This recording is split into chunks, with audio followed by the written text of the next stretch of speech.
E-O, E-O. E-O, E-O. E-O, E-O. E-O, E-O. Sapo que chama chuva e que diz que foi, não foi. A mulher que pega foice tem o traje de viúva. Raposa que come uva tem o dente degotado. Homem que faz machado já pode chamar ferreiro. Nego do beiço coveiro tem o pé aparentado. Rádio Web EO. Aqui se faz, aqui se paga.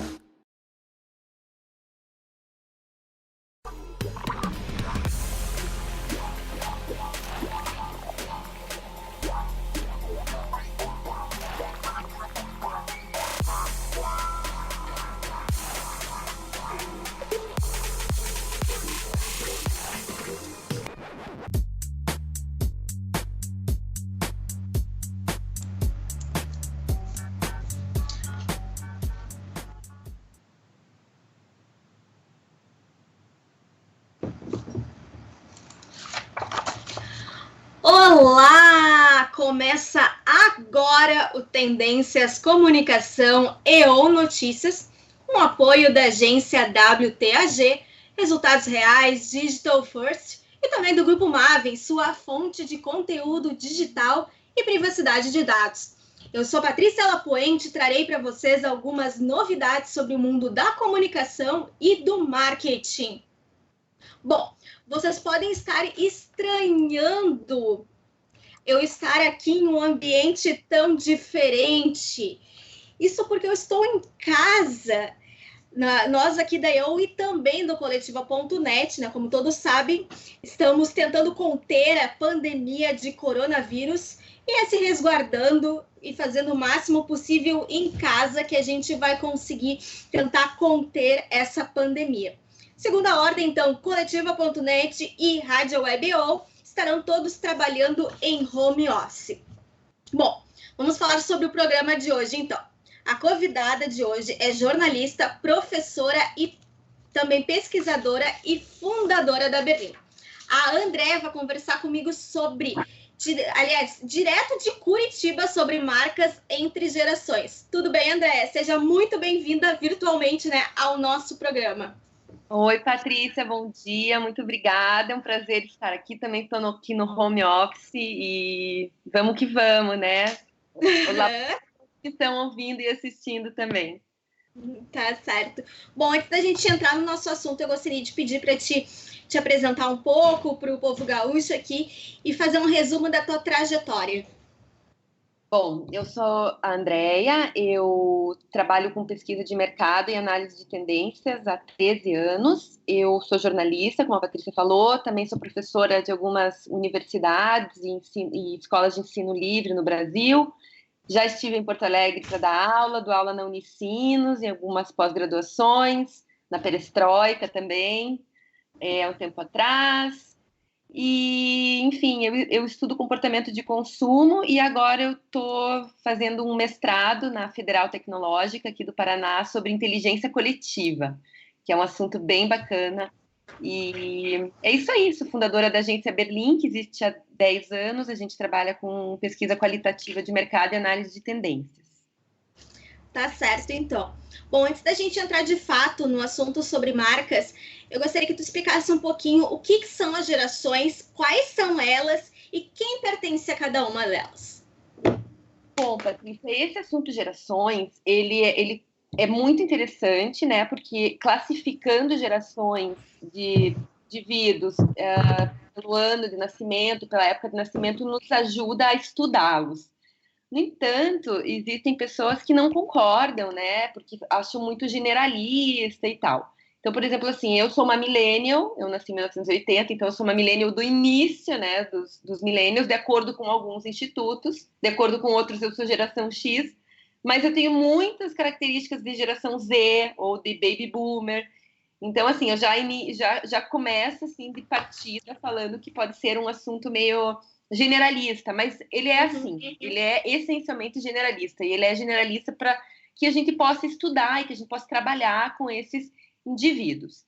Então, assim, a definição que eu uso de geração nas minhas aulas, enfim, para os meus clientes, é uma definição de um instituto chamado The Center for Generation Kinetics, que é um centro americano, e eu acho interessante, eu acabo usando essa definição, então. Então, basicamente, assim, a gente trabalha no momento, para consumo, com 4 gerações, né? Os baby boomers, que são os nascidos após a Segunda Guerra Mundial, ou seja, nascidos por volta de 1946 até mais ou menos 1964. Então, provavelmente, são os meus pais, por exemplo, são dessa geração, ou os avós de algumas pessoas mais jovens que estejam escutando agora. Então, eles nasceram entre 46 e 64. Em seguida, veio a geração X, também conhecida como geração MTV, que são indivíduos nascidos entre 1965 e 76, 77, né, até o final dos anos 70. Então, esses foram jovens nos anos 90, né, eles inventaram muitas coisas, então muitas das tecnologias que a gente usa hoje foram essas pessoas que inventaram. Em seguida, os nascidos nos anos 80, a geração X foi jovem nos anos 80, perdão. Foi jovem nos anos 80, que foi justamente a época em que surgiram muitas dessas inovações que a gente utiliza hoje, que obviamente foram desenvolvidas ao longo das últimas décadas, mas elas surgiram nos anos 80, né? Muita inovação tecnológica. Bom, em seguida vem a geração Y, os famosos millennials, que são as pessoas nascidas nos anos 80 até o comecinho dos anos 90. Então, acho que não sei, você é nascida em que ano, Patrícia? Eu sou de 90. 90, então você está ali, entre a geração Y e a geração Z. E, por fim, vem a geração Z, né? Ou a iGeneration, que são... Muitos já são praticamente nativos digitais, que eles nasceram ali no início da década de 90. E, em seguida, a geração que vem, né, que nasceu ali pelo começo dos anos 2010, são as pessoas chamadas de geração alfa, que são pequenos ainda, e, enfim, não se sabe muito dessa geração ainda, mas eles são chamados de alfa porque eles são a primeira geração nascida no século XXI. Então, eles são 100% nativos digitais já. Eles nasceram, já tinha Instagram, já tinha iPhone, já tinha iPad. Então, basicamente, mais ou menos, essa é a classificação de geração que a gente usa. Tá. Vamos por partes, então. A geração Z está entrando agora no mercado de trabalho e, com isso, é uma novidade para as marcas. Quais são as principais características dela? Bom, a geração Z, ela tem características bastante interessantes e que diferem principalmente dos millennials, né? Então, isso também é uma coisa que a gente vê muito nos estudos geracionais. Cada geração acaba transgredindo os valores da geração anterior e, assim, ficando parecida com a geração que vem antes da anterior, digamos assim. Então, a geração Z tem algumas coisas da geração X e não tem muitas coisas dos millennials, que é tudo cíclico. Então, por exemplo, assim, eles não gostam de se definir, então eles são múltiplos, eles têm múltiplas, não personalidades, claro que não, mas eles gostam de se expressar de diferentes maneiras, eles quebram estereótipos, eles supervalorizam o eu, a individualidade, eles não gostam de ser generalizados como mais um num grupo, que era uma coisa que os millennials adoravam, a necessidade, né, de fazer parte de grupos, de tribos. Eles já não, eles podem fazer parte de várias tribos diferentes. Então, eles são nativos digitais, de certa forma, eles lembram muito pouco do mundo analógico, né? Eles são curiosos, imediatistas, eles querem as coisas resolvidas naquele momento, eles querem consumir o que eles desejam consumir na hora que eles querem, do jeito que eles querem. Eles buscam, em relação ao trabalho e às relações laborais, eles buscam flexibilidade, eles buscam propósito, e eles são bastante pragmáticos e valorizam a transparência e buscam incessantemente a verdade. Então, é uma geração que não se engana muito facilmente. Eles têm acesso, claro, né, à tecnologia, então eles sabem onde buscar respostas, né? É difícil enganá-lo. E, enfim, esse é basicamente o conjunto de características gerais da geração Z. E eu acho interessante, Patrícia, essa questão da relação laboral que você perguntou, porque é a primeira vez na história que 4 gerações vão ter que atuar juntas no mercado de trabalho. Né? Então, você tem os baby boomers, a geração X, os millennials e a geração Z trabalhando juntas. Então, pensa o desafio que não é para um gestor ter que trabalhar com pessoas tão diferentes em termos de estímulos, em termos de valores e perspectivas na mesma empresa. Então, é um desafio bem grande hoje em dia. E como é que essa geração, que é digital nativa, encara a relação com o consumo de produtos? Olha, a relação com o consumo, eles têm uma relação bastante funcional, né, com os produtos e com as marcas. O que significa? Eles usam uma marca, eles gostam de um produto, eles endossam esse produto até o ponto que esse produto e essa marca respondam às expectativas deles. Se essa marca pisar na bola, fizer algo que eles não concordam, eles simplesmente esquecem essa marca e pulam para outra marca, entende? Então, eles querem o que funciona, o que dá a eles qualquer tipo de benefício que eles estejam procurando, e eles valorizam muito algumas características. Então, por exemplo, transparência, né? Como eu falei antes, eles buscam muito a verdade, então eles estão sempre querendo marcas que falem para eles o que acontece de fato. Eles gostam de conforto, então são marcas que proporcionam a eles conveniência, que eles não tenham que ter muito esforço em adquirir, né, os seus produtos. Também se preocupam bastante com a questão da sustentabilidade. Mas, assim, basicamente, eles compram tanto offline quanto online. A gente não pode achar que é uma geração que compra só online, isso não é verdade. Já tem várias pesquisas que demonstram, e as próprias pesquisas que a gente faz aqui também a gente percebe, que é uma geração que gosta da experiência de marca. Eles gostam de ir numa loja bacana, legal, que proporcione algum tipo de novidade para os sentidos. Eles gostam bastante disso. Mas, por conveniência, eles também gostam de comprar online. Então, eu acho que as marcas que conseguirem fazer um bom trabalho omnichannel, ou seja, que estejam presentes em vários canais, online, offline, são as marcas que têm mais chance de se dar bem com essa galera. E quais são as principais características que a marca precisa ter para conseguir atingir essa geração? Então, como eu até comentei com você, né? Transparência, verdade, conveniência, sustentabilidade, basicamente qualidade, né? Então, eles buscam isso. Eles são muito pragmáticos, né, nas compras, como eu comentei. Eu até estou com uma pesquisa aqui aberta bem bacana, depois eu te mando o link para você compartilhar aí com os ouvintes. Uma pesquisa que um instituto muito legal, até para quem se interessa por pesquisa geracional, se chama YPulse, YPulse, então é ypulse.com.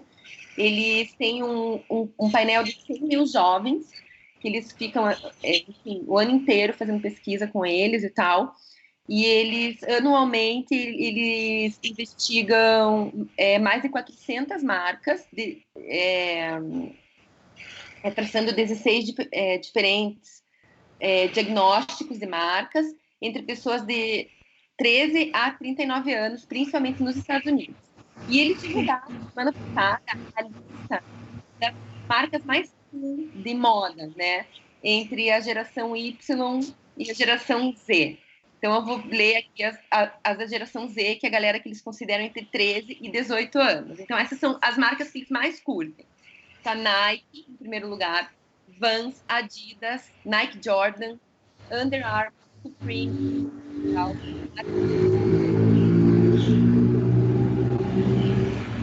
Alô? Alô? Oi? Tá cortando? Não. Cortou? Cortou. Pode repetir, por favor, André. E as marcas? Tá. Quando tu começaste a citar as marcas, cortou. Então é Nike, Vans, Adidas, Nike Jordan, Under Armour, Supreme, Converse, que é a marca dona do All Star, Hot Topic, The North Face, que eles acham uma marca super legal para sair, uma marca urbana, Hollister, a Pink, da Victoria's Secret, American Eagle, Forever 21, a Aeropostale e as botas UGG. Então, veja, os millennials consideram a UGG uma coisa horrorosa, feia, né? Aquelas botas que tem pelo dentro. E o pessoal da geração Z já gosta, porque eles são muito adeptos do conforto e da moda feia, que é um fenômeno que a gente viu de tendências de usar coisas feias, ugly fashion. Então, eles são muito irônicos também. Então, assim, o que essas marcas têm em comum? Algumas são fast fashion, muitas delas produzem na China, enfim, mas eles aparentemente, né, de modo até talvez ingênuo, eles não se importam com isso, talvez eles nem saibam, mas eles veem conforto, eles veem conveniência, são lojas que tem em vários lugares, e experiência de marca, né? Então a Nike, as lojas da Nike, elas entregam uma experiência bacana, a própria Adidas também, a Supreme também, que eles estão sempre fazendo eventos para chamar esse público. Então eu acho que esses são pontos importantes. Então, para resumir, experiência, né, no offline, transparência, verdade, campanha, né? Enfim, então, a percepção de sustentabilidade, de responsabilidade. Eles gostam de marcas que se importam, então eles acham legal marcas que se importam com o social, com o ambiental. E, enfim, é isso, mais ou menos. A gente pode dizer, então, que eles são ligados à tendência das love marks? São, com certeza. Com certeza. Se eles gostam da marca, eles defendem, e eles gostam de marcas que tenham algum tipo de causa e que se engajem de fato, de verdade, nessas causas, de algum tipo de impacto positivo. E como é que a publicidade e o marketing estão se reinventando para conquistar essa geração? Olha, eles estão, basicamente, eu acho que se digitalizando. Eu vejo dois caminhos muito fortes, né? O primeiro é a questão dos canais. Então, é estar em todos os canais, procurar estar pelo menos uma presença legal no online, mas uma bacana também no offline, manter para os mais velhos, né? Que é um grande desafio. E eu acredito que ter algum propósito, as marcas, elas consigam, enfim, comunicar algum propósito que os convença a se engajar ao propósito ou a marca em si. Eu acho que esses são os dois caminhos que o marketing e a publicidade estão desenvolvendo, né? Tentar conhecer as idiosincrasias desse público, principalmente no que diz respeito a propósito e a causa, se engajar de verdade, conseguir comunicar isso para esses jovens. E a questão dos canais de venda, eu acho que também são fundamentais. Então, eu acho que assim, esses são os dois pontos de desafio para o marketing e para a publicidade vender para a geração Z. Certo. Bom, a previsão para este ano é de que a geração Z represente 40% dos novos consumidores. Porém, a terceira idade é uma parcela de 14% destes consumidores, além dela ter mais poder de opinião e de compra. Então, quem são hoje os consumidores dessas marcas? Veja, de que marcas? De grandes marcas? Ou Isso, grandes marcas. Bom, é todo mundo, né? Na verdade, se a gente for pensar. Só que se você vê uma Nike, vamos pegar a Nike, então, que é a marca que os jovens mais gostam, e é uma marca também que os seniors também usam bastante. A Nike tem diversas linhas para cada público. E qual que é a grande estratégia da Nike? Por que ela tem tanto êxito? Porque ela define suas linhas, escolhe um público-alvo, conhece esse público-alvo e comunica para este público-alvo em específico, usando as suas características e o seu vocabulário. Não adianta você querer ter uma marca e querer comunicar ao mesmo tempo o mesmo produto, com a mesma campanha, para uma pessoa, para um baby boomer, por exemplo, uma pessoa de 70 anos, e um guri de 20 anos. Você não vai conseguir comunicar. Então, assim, o que as marcas de sucesso fazem? Elas segmentam. Então, acho que esse é o grande segredo, né? Você não vai conseguir vender para todo mundo. Você vai dar um tiro de canhão e não vai acertar ninguém. Então, você tem que segmentar seus produtos, conhecer o segmento através de pesquisa, desenvolver campanhas para esse segmento, que falem com eles, que criem identificação, e aí vender. Eu acho que esse é o grande segredo. É super desafiador? É super desafiador, mas dá para fazer. Hoje tem várias empresas de pesquisa aí super legais. Porto Alegre mesmo tem algumas agências muito legais, né, de pesquisa. Tem a Lu, da Vitamina, que faz um trabalho muito bacana. A própria Boxes 824, né? Então, eu acho que é segmentar, conhecer o público e vender direto para esse público. Seja ele baby boomer, seja ele millennial, seja ele geração Z. Uhum. E na tua opinião, a publicidade e o marketing estão pensando estratégias para o público mais velho ou apenas para as novas gerações? Infelizmente, as marcas ainda focam muito no jovem, né, Patrícia? Porque o jovem, como disse aquele vídeo que a Box 1824 fez uns anos atrás, you all want to be young, né? Todo mundo quer ser jovem é legal, é bacana, é divertido, é bonito, né? Não reclama, não tem doença crônica, não tem mau humor, né? Então, eu acho que principalmente no Brasil, o Brasil é um país muito preconceituoso com idosos. A gente vai viver pela primeira vez daqui a uns anos uma realidade que onde vai ter mais idosos no mundo do que jovens. Então, ao contrário da Europa, que já vive uma realidade muito mais idosa do que jovens há muitos anos, nós só vamos começar a viver isso agora, daqui para frente. Então, assim, eu acho que as marcas poderiam estar fazendo muito mais para os idosos, para os mais velhos, né? Que tem tempo, como você comentou, e tem dinheiro para gastar, tem tempo para gastar dinheiro, mas as marcas ainda, poucas marcas estão vendo esse potencial, estão se comunicando e desenvolvendo produtos e serviços para essas pessoas. É uma pena, tem um mercado super potencial, tem muito a ser explorado. Bom, para a gente encerrar aqui, a gente fala muito de tendências, então a gente pensa na futurologia. Na tua opinião, o que a gente pode esperar da geração alfa? E quem são eles e quais são as perspectivas para esses futuros consumidores? Olha, a geração alfa é um mistério ainda, né? Porque eles ainda não começaram, quer dizer, eles já influenciam muito o consumo de casa. Então, quem tem aí um filho de 10 anos e vai no mercado com essa criança, já sabe que a criança já quer escolher a sua própria bolacha, já conhece marcas de várias coisas. Muitas crianças, inclusive, conhecem marcas, logomarcas, e não conhecem frutas. Isso até tem num documentário chamado Tarja Branca, se eu não me engano, onde a pesquisadora mostra algumas logomarcas para crianças que não sabem nem ler. Então, por exemplo, a Apple, a criança sabe que a maçãzinha é Apple. A Samsung, a criança sabe que é Samsung. Mas mostra uma goiaba, a criança não sabe o que é uma goiaba, não sabe o que é uma manga. Então, elas vão ter uma característica muito, muito próxima com o consumo. Tudo isso para dizer que eles são filhos dos millennials, né? Então, eles com certeza vão viver num mundo muito, de certa forma, moldado pelos valores dos millennials.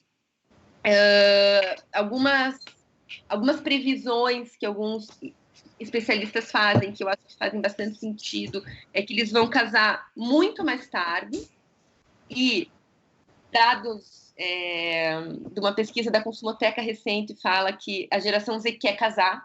Então, a principal métrica de sucesso para eles, de acordo com essa pesquisa da Consumoteca, para 26% é ter uma relação estável ou casar, 22% quer comprar a sua própria casa. Por quê? Porque eles vêm de lares, muitas vezes, desfeitos, de pais separados. Enfim, eles têm essa aspiração de construir o seu próprio lar, enfim. Mas eles vão casar mais tarde, eles vão ter menos filhos, eles vão se aposentar mais tarde. Eles viverão em famílias menores, eles serão, olha que interessante isso, a geração mais formalmente educada da história, porque os pais investem muito na educação deles. Então, eles têm muito acesso à tecnologia, à informação, às escolas, e, por conta disso, eles devem ser também a geração mais rica da história. E, assim, características ainda não tem como antecipar tanto, mas isso deve, consequentemente, acarretar também questões de saúde mental, de ansiedade, de solidão, que a gente já vê na geração Z. Mas, assim, se eles conseguirem formar um bom senso de comunidade, formar grupos coesos, enfim, é capaz que essas questões de saúde mental não sejam tão sérias como são hoje em dia, né? Então, esperamos que essa nova geração, a geração alfa, consiga melhorar um pouco o mundo, dar mais no meio ambiente, tudo isso que eles estão vivendo. A minha filha tem 4 anos e no meio dessa pandemia, né, do coronavírus, ela tá sem aula, ela tá em casa e ela tá com medo, sabe? Por mais que a gente cuide, não fique assistindo notícia o tempo todo, ela tem medo e é uma coisa que vai ficar inscrita numa geração inteira, né? Como, sei lá, não sei, espero que como um trauma o mais leve possível, mas é algo que realmente eu acho que vai refletir no futuro do comportamento dessa geração, tudo isso que eles estão vendo e que a gente está passando. Então, vamos ver. Tá, André, muito obrigada, então, pela tua participação e boa sorte aí em Curitiba com toda essa pandemia. Obrigada, você também. Eu posso deixar o nosso Instagram da Berlim para quem se interessa? Claro! Obrigada. Então, para quem se interessa por tendências, por consumo, por gerações, segue a gente lá no Instagram, é @Berlim com N de navio, _CWB. Tá? Berlim com N, _CWB. Gente, muito obrigada. Obrigada, Patrícia. Obrigada a todos que escutaram. Foi um prazer e boa sorte para todo mundo. Fiquem em casa, lavem as mãos e até breve.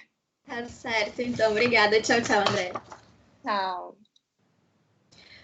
Então tá, gente, toda essa conversa com mais informações, pesquisas e outros especialistas além da Andréia, vocês podem conferir nas páginas da Tendências Comunicação 2018. Ela pode ser visitada em coletiva.net/revistas. Ou quem preferir receber um exemplar impresso, pode enviar um e-mail para tendências@coletiva.com.br. E encerrada a primeira parte do programa, chegou a hora de sabermos o que anda fazendo barulho no mundo da comunicação e do marketing no Fatos da Semana. Para começar, em razão do coronavírus, o Google liberou gratuitamente algumas ferramentas. A ação é realizada para que seus colaboradores possam trabalhar de casa. Representantes do Google ainda afirmaram que o YouTube receberá um suporte extra, também devido à pandemia. Eles estão adicionando recursos para suportar a demanda crescente por transmissões ao vivo e vale destacar que este movimento também foi realizado por outras empresas, tais como a Amazon e o Twitter. Mudando para o Facebook, em breve os stories da plataforma poderão ser publicados no Instagram. Atualmente, apenas o caminho inverso é possível. A ferramenta, dentre outros objetivos, tem o intuito de facilitar os trabalhos daqueles que produzem conteúdo. E para finalizar, uma comparação entre duas plataformas de Mark Zuckerberg. O Instagram teve volume de interações entre usuários 20 vezes maior do que o Facebook. Este levantamento foi feito pela empresa Social Bakers durante o último trimestre de 2019. O relatório levou em conta o comportamento dos 50 perfis corporativos mais famosos nas duas redes sociais, tanto no Brasil quanto no resto do mundo. Além disso, entre os principais intuitos dos anúncios nelas são atingir cliques em links e também engajamentos. Somados os percentuais no Facebook, eles representam 44,8% dos objetivos das marcas que realizam campanhas pagas, enquanto no Instagram são 51,7%. Bom, gente, a gente fica por aqui, então eu fico por aqui. Eu me despeço de vocês por hoje e volto na próxima semana, também aqui em home office. Lembrando que todo mundo pode acessar as redes sociais da nossa publicação Tendências pelo @Revista Tendências, tudo junto. Estamos no Facebook, Instagram e LinkedIn. Então tá, gente, até semana que vem. Se cuidem, não saiam de casa, lavem bem as mãos e todo mundo fique tranquilo aí que vai dar tudo certo com essa pandemia de coronavírus. Tchau, tchau.